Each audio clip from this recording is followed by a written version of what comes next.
మతం మార్చుకున్నావు అంటే తల్లిదండ్రులను మార్చినంత మహాపాపం కింద లెక్కది. మన దైవం మీద మనకి నమ్మకం లేదన్నమాట. మన దైవంలో రాముడికి ఎంత శక్తి ఉంది, రేపు నరసింహస్వామికి ఎంత శక్తి ఉందో చెప్పుకుంటాం, ఎల్లుండి శివుడికి ఎంత శక్తి ఉందో చెప్పుకుంటాం. ఇంత శక్తిమంతులైన దేవుళ్ళు 3,000,000 మంది మన దగ్గరే ఉండగా ఇంకో మతంలోకి మారాల్సిన కర్మ మనకేమిటండి? దౌర్భాగ్యం, దారిద్ర్యం తప్ప.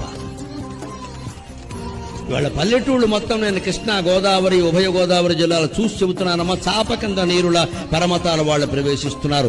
మహిళలకి నమస్కారం పెట్టి కోరుతున్నా, అడ్డుకోండి, మత మార్పిడిని అడ్డుకోండి. ఖచ్చితంగా హిందుత్వం నిలబడాలి. ఏం చేసినా అడ్డుకోవలసిందే. మత స్వేచ్ఛ అంటారు, స్వేచ్ఛ కాదండి, ప్రలోభాలు పెట్టి లాగేస్తారు. మతం మార్చుకున్నావు అంటే తల్లిదండ్రులను మార్చినంత మహాపాపం కింద లెక్కది. మన దైవం మీద మనకి నమ్మకం లేదన్నమాట. మన దైవంలో రాముడికి ఎంత శక్తి ఉంది, రేపు నరసింహస్వామికి ఎంత శక్తి ఉందో చెప్పుకుంటాం, ఎల్లుండి శివుడికి ఎంత శక్తి ఉందో చెప్పుకుంటాం. ఇంత శక్తి